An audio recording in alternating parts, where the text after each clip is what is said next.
Okay, so excited to be, well, it's a repeat guest. Haven't had many repeat guests. That's very exciting. Travis LeRoy Southworth.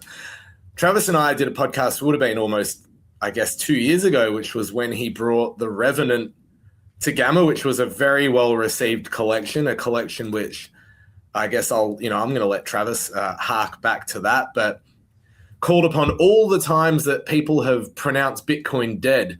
Funnily enough, we're recording this podcast today when Bitcoin it's certainly not dead, but its sentiment is very low. Where, price is down, but that's okay. That's what Bitcoin does. It's not the first time that this has happened, but it'll be interesting because we're probably going to see people maybe saying that Bitcoin is dead or Bitcoin's going to zero, or kind of like the Bitcoin bears coming out and grave dancing at the moment. So it's almost a little bit poetic in a bit of a sad way that we're catching up today. But how have you been, Travis? I guess for those who don't know you, reintroduce yourself. Feel free to tell your story again.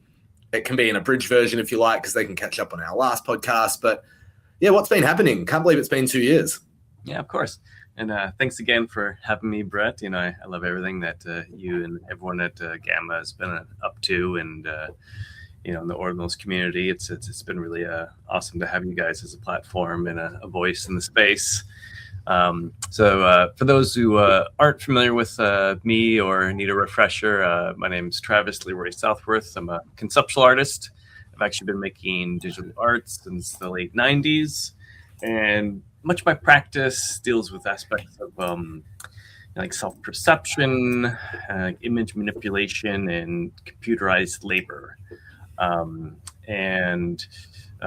you're probably familiar with the series The Revenant, which I put out in 2024 that Brett was just talking about. And it really stemmed from like my interest in Bitcoin around 2017. There was just like so many headlines, and everyone was just trying to say that Bitcoin was worthless, or it was going to die, or it was dead. And like so many people from like the media and various newspapers were just calling this out. And a lot of this was documented in these sort of like Bitcoin obituaries, if you will.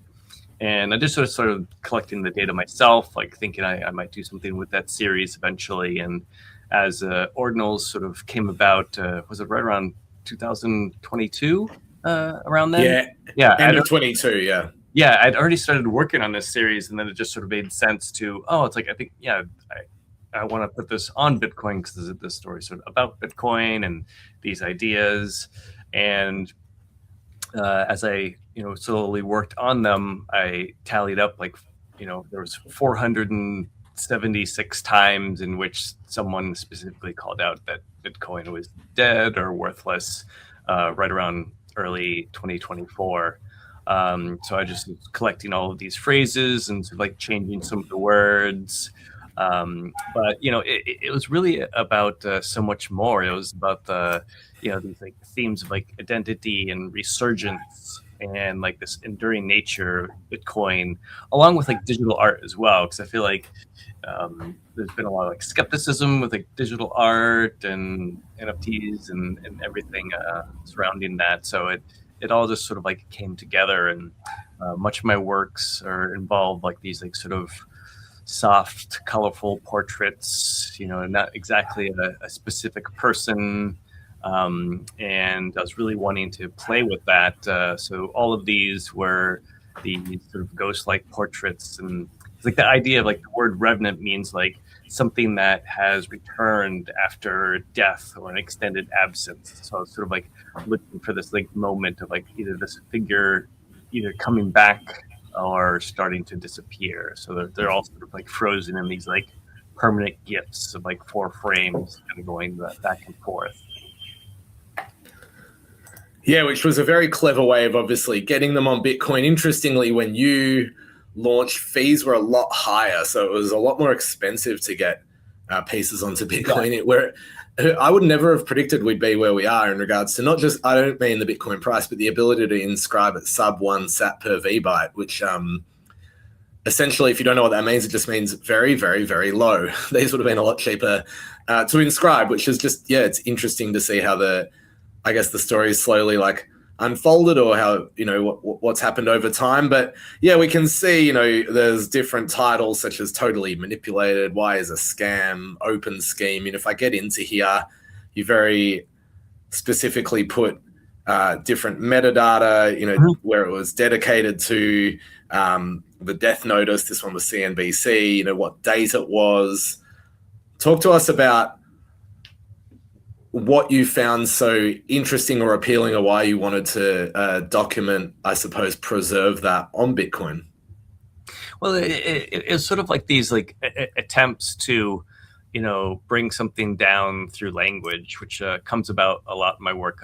Like previous series, I would collect certain conversations about people talking about how to edit images. I also work professionally as a photo retoucher, so a lot of previous practice sort of delves on aspects of the portrait, what does it mean to represent someone at a particular time and place, and how Photoshop has really shifted a lot of those ideas in the 2000s.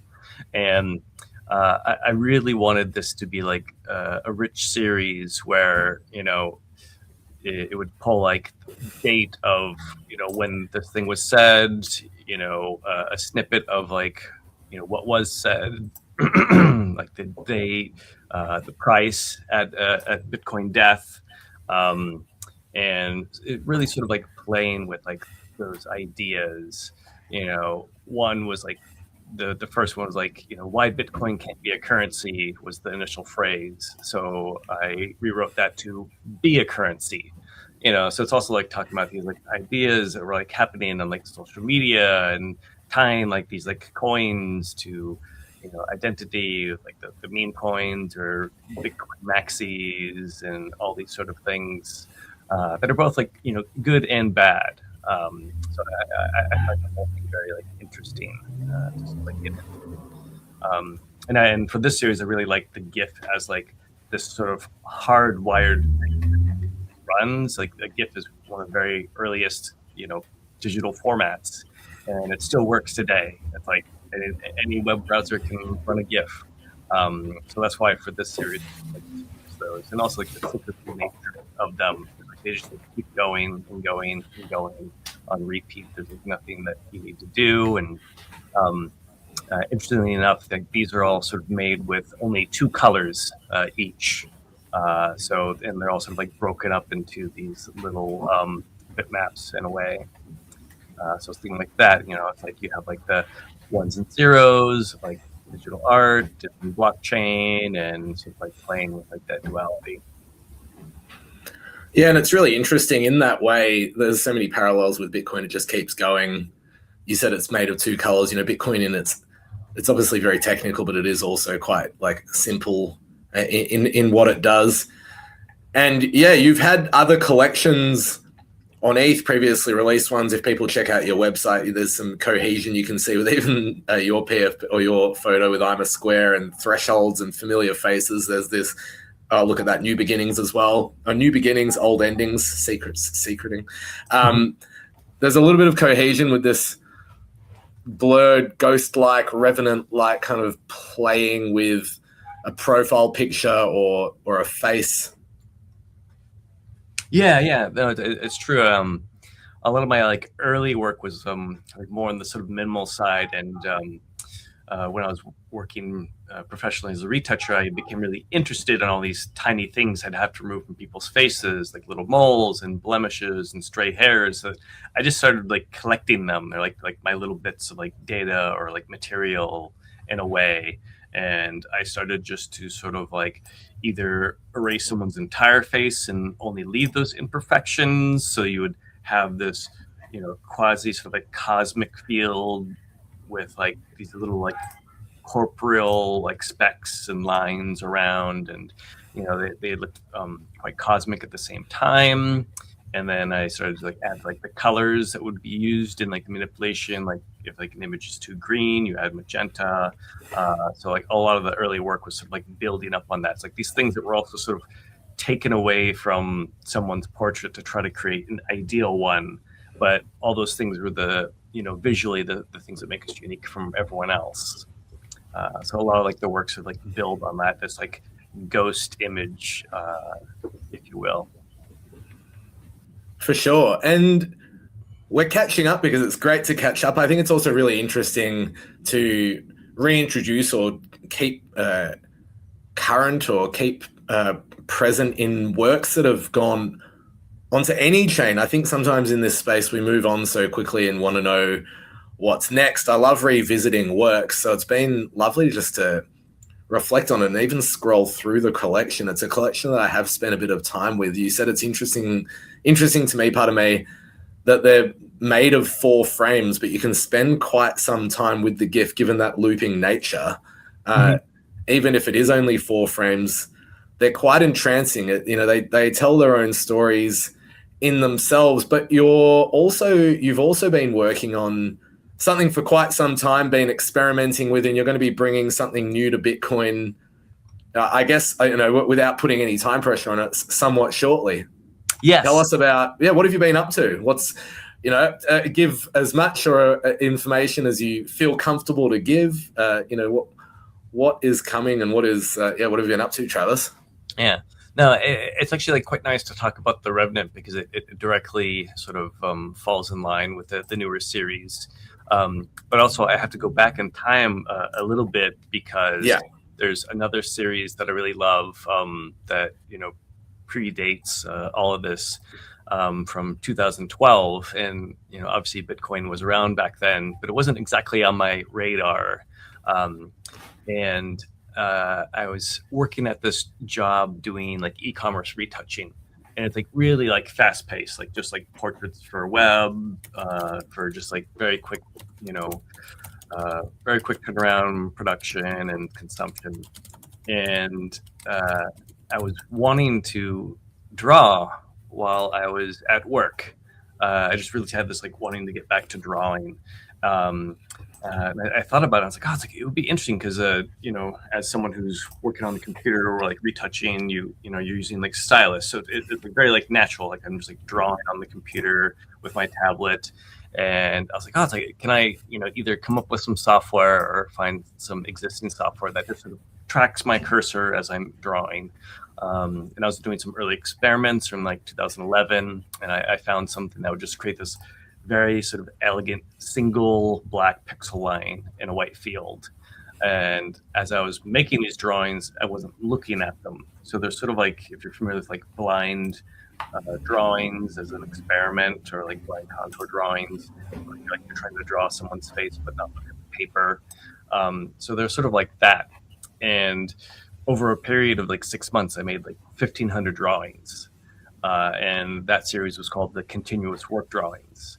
And they were also very much about time because they would record the exact amount of time I took to make the drawing, what day it was, from even what time of day.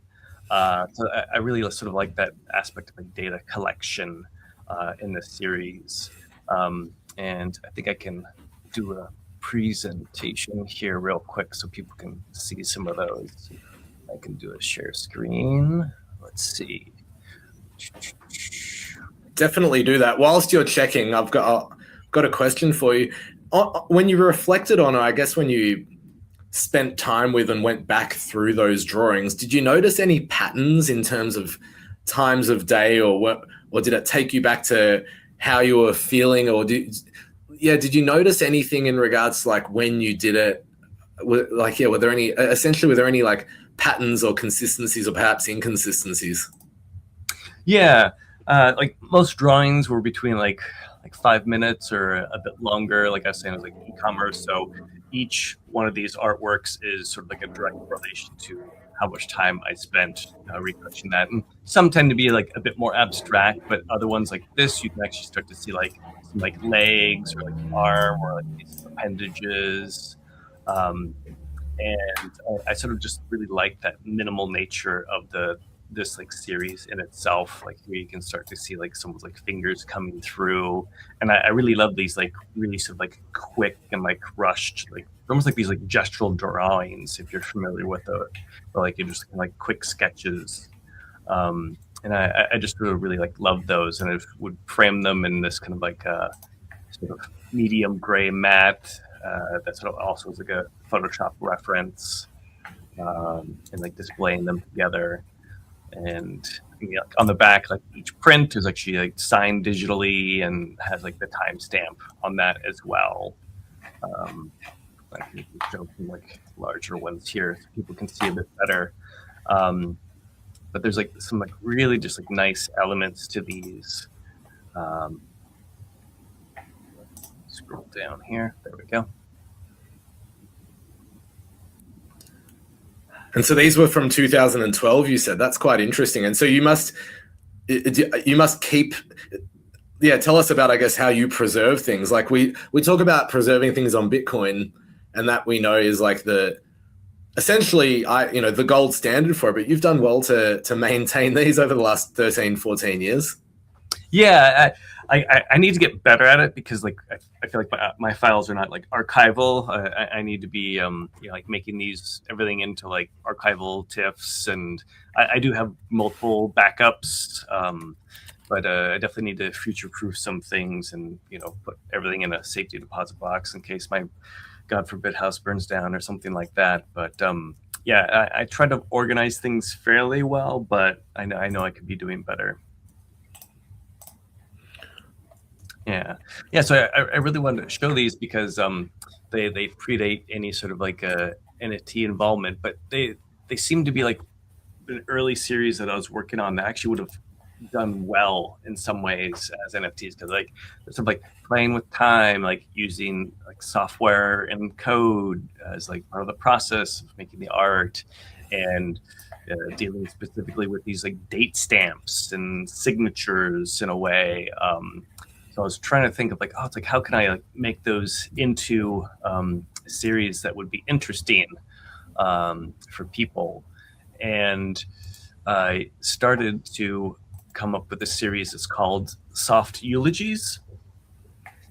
And you can start to see that I'm using the sort of like scribble lines, and this is all made in code through P5.js. So I'm creating the like Walker drawings that are trying to trace these like various like elements. And some of these works are like a bit more subtle, like some are like really like popping with like color, and all of these are going to be tied to specific Bitcoin transactions over the years. And like the word like soft eulogy, it's like, kind of like going back to the Revenant and people like calling Bitcoin specifically dead. But now there's like other things. It's like, it's like someone will say like, this is dead or this is dead. And it's like this way to try to like really, dismiss something. And I was really thinking about it a lot. And it's like, it's like, it's almost like this wanting to remember a certain time and thinking about all the things that have died, like in our feeds, in the market, in our lives. So as I was thinking about that, I was like, it's like, I'm very much into conceptual numbers. And I was like, it's like if I am to make a series in which where everything in the world dies, very optimistic, how many would there be? And the previous series, the Revenant, was 476 because there was 476 specific instances of people in the media calling out Bitcoin is dead. So for this, I thought about, it's like I really would love to do a large series. It's like I've never done anything that was that big before, and I was like, could I do something that's like 10,000? It's like if I do, each one has to be a different word. And I was thinking about, all right, 10,000, but like I need to get more specific than that. And I was thinking about, Genesis. It's like how God created the world in 7 days. It's like how many minutes are in a week? And it's actually 10,080 minutes. So Soft Eulogies will have 10,080 pieces, one for each minute of a week. And it's actually a series that's broken down by day. There's like various themes.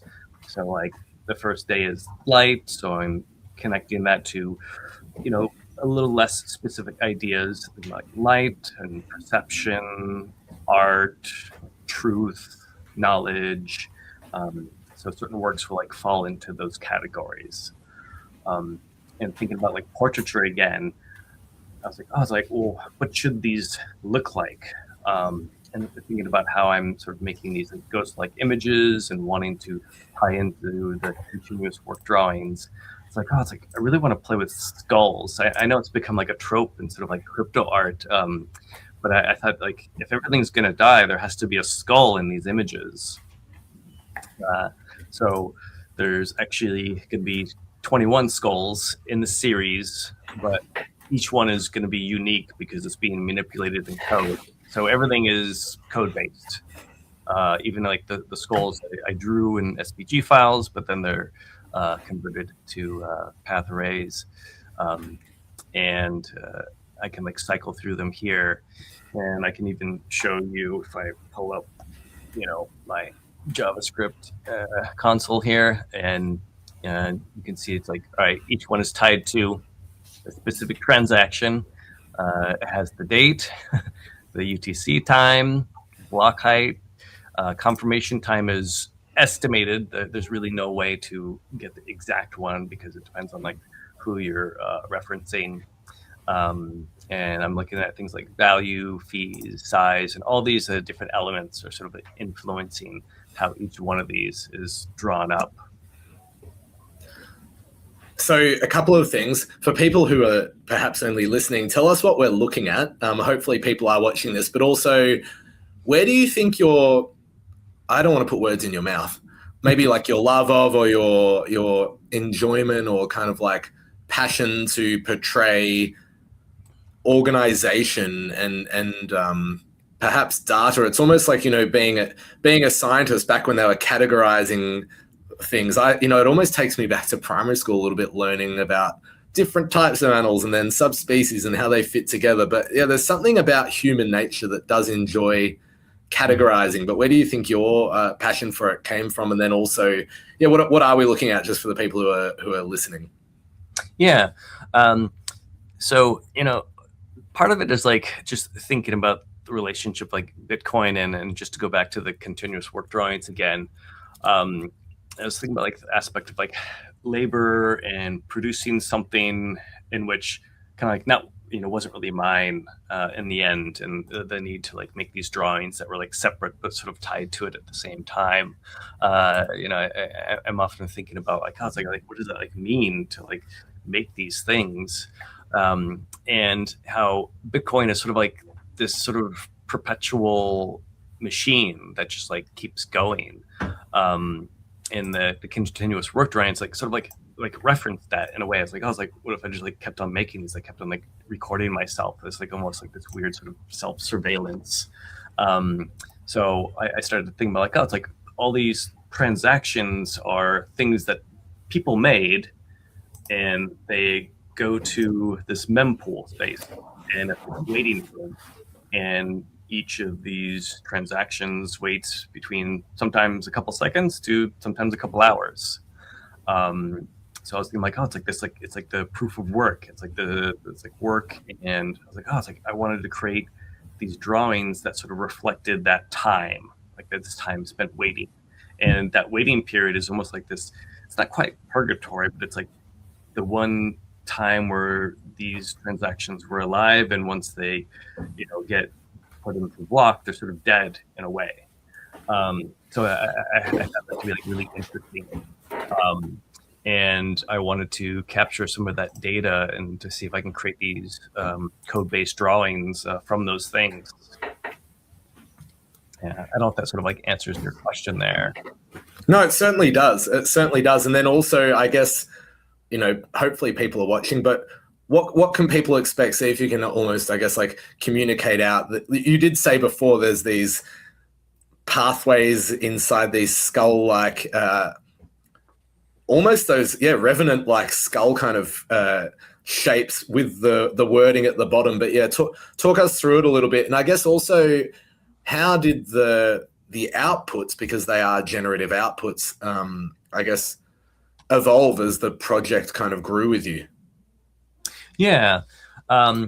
So I was thinking about like coins specifically, because like the early part of this series, I was like, I almost want to make these like coin profiles, and I was playing with like actual people's, more not skull-like but head-like ones, and there's a couple like that are more like a normal sized head in there. I was like, it almost needs to be these skulls because my like relationship of like memento mori. It's like remember you're gonna die. So, but there's not too many really representations of a side-facing skull. So sort of like tying that to like the nature of banknotes and coins and money, that's usually tied to a silhouette, a side profile of a person. So that was like the reasoning for that. But then like using these skulls, and I was just, I picked 21 that I drew because there's 21 million Bitcoin. So there's like these like little like things that are like sort of hidden within the series. So as far as like the Walker drawing, that's related to however long that transaction took place to draw. So or to go through the mempool. So that transaction took 15 minutes. The Walker drawing actually draws within the skull silhouette for 15 minutes. That is very cool. I didn't know that. Yeah. So that's why like you get like these like variations between some that are really filled and some that are like only like minutely filled. So that was like the sort of like the initial one time like the continuous work drawings to Soft Eulogies. It's like, oh, it's like I want to do something with like the amount of time that I spent previously, but now it's like the machine is spending the time, or the people verifying the transactions are spending the time. So sort of like create those in a way. Although all of the ones in this series are past transactions, so they're all from 2009 up to 2025. Yeah, and it's an interesting, as a side note, of an interesting, fascinating juxtaposition with, I guess, a little bit to do with what I was saying before about how we move on so quickly and we don't revisit really unique and fascinating and fantastic collections such as the Revenant, because we live in this very fast-paced social media-like environment, and we're not used to the machine taking its time, alluding to AI, and everything's very immediate. You ask it a question, you get it back, can do work for it, can be used really positively. But imagining JavaScript drawing something for 15 minutes, that is quite...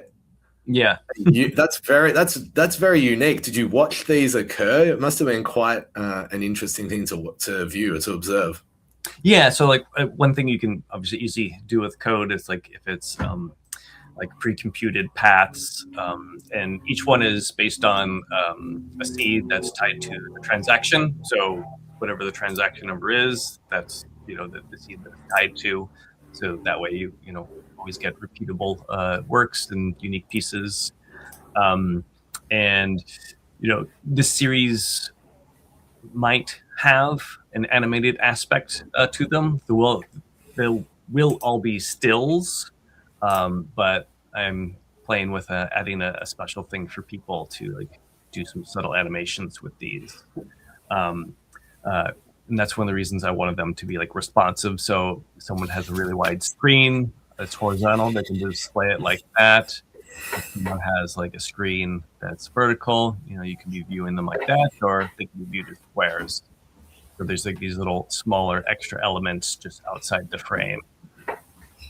Yeah, responsiveness in generative art is a must. It's actually kind of almost shocking to me that people don't take this into consideration, because obviously there's so many different screen sizes. I'm glad that you seem like you definitely have that attention to detail, Travis. Oh yeah. And it might be hard to see like on the screen, but there's like really nice like sort of like subtle elements in the background. And I was thinking about the relationship of like, okay, I'm like dealing with these like transactions in which someone has put 1/4 to the mempool and it got approved, but what about everyone who's either running a node and verifying the network? So each one of these sort of like circular, almost blob-like spots in the background is kind of representative of like 100 nodes. And you can sort of like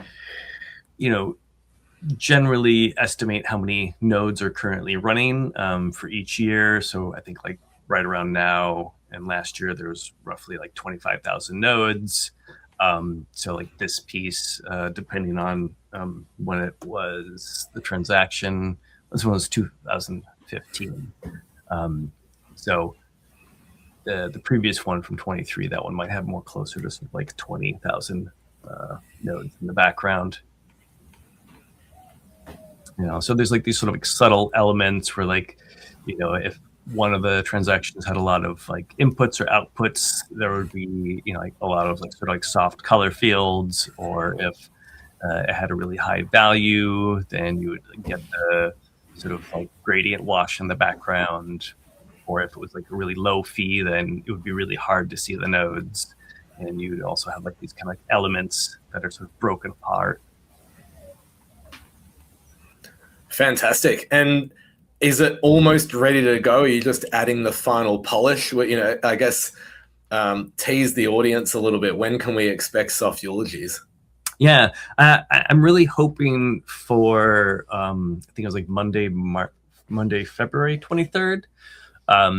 And right now I'm just kind of like debugging some things and trying to add some extra stuff. And weirdly enough, proofread all of my text, because I have 10,080 phrases in here.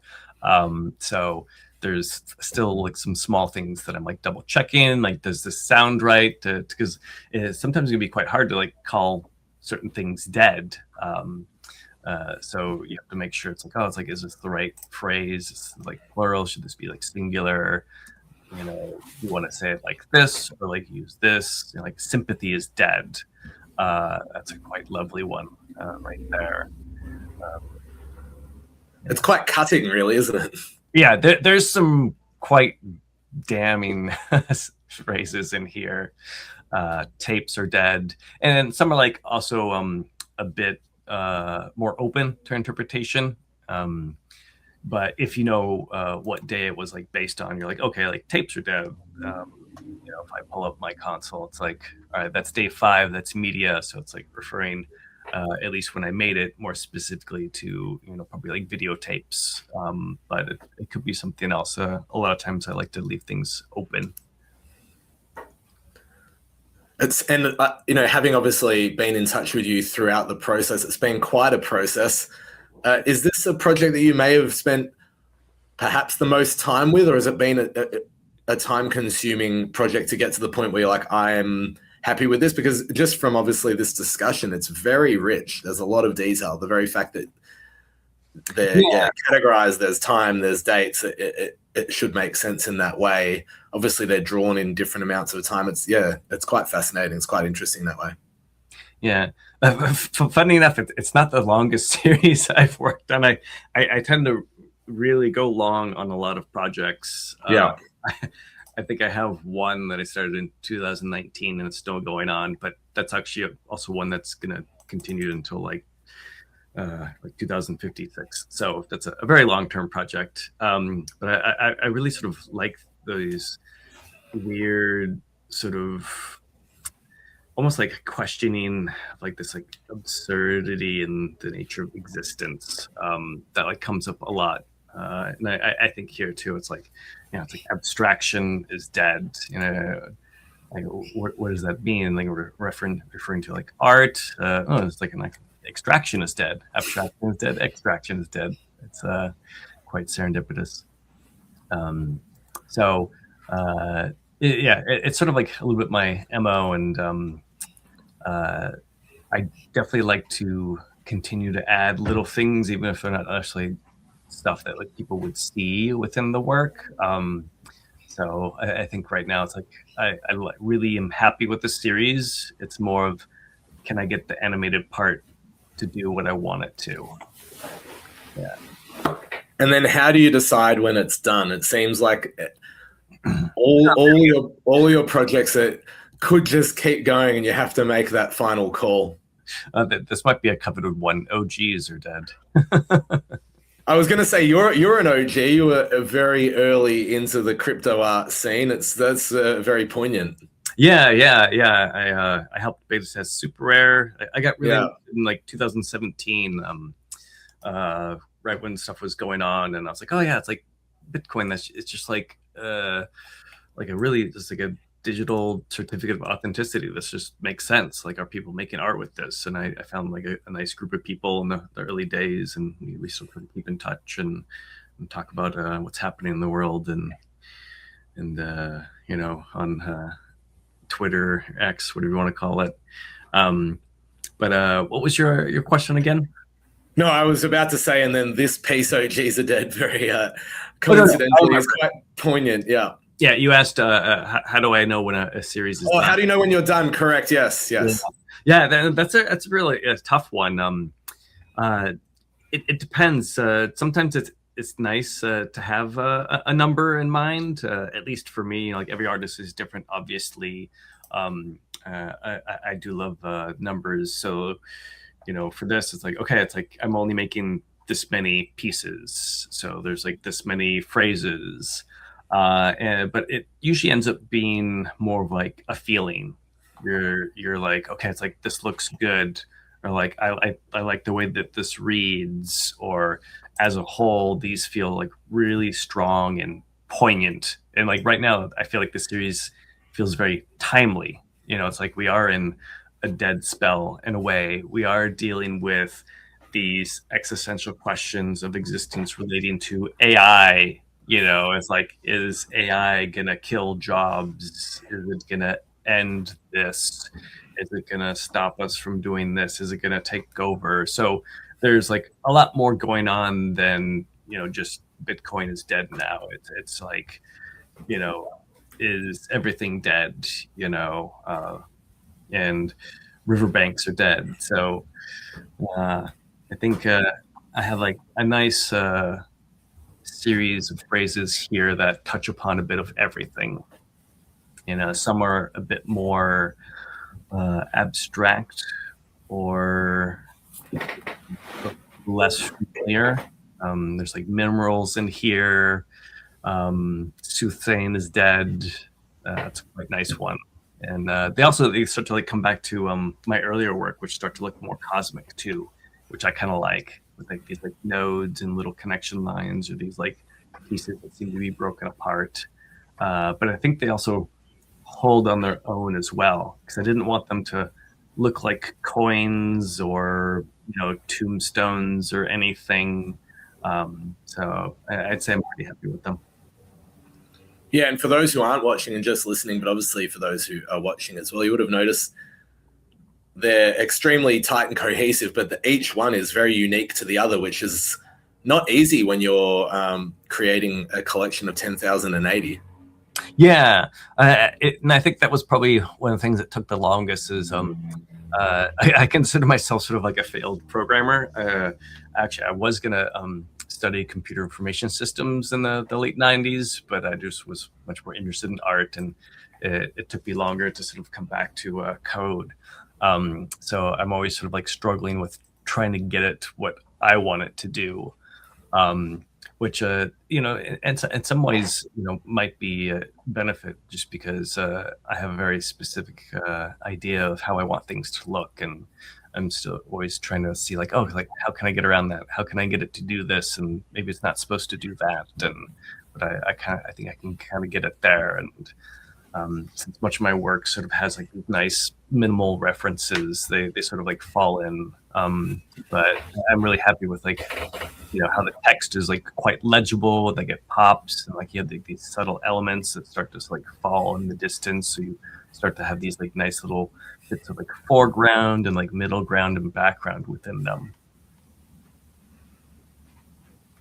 100%. You only live once, Dad. It's been a real pleasure to sit down with you once again.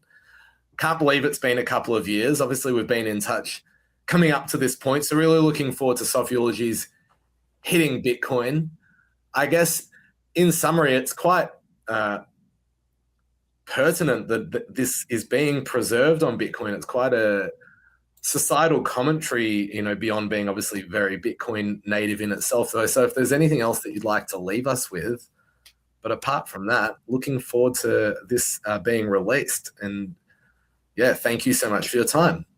No, thanks for having me. I think I'll leave it at that, and there will be some nice little hidden things in there. I'm sort of like less interested in rarity, but there are elements of that within this series that if those people sort of want that, it's available.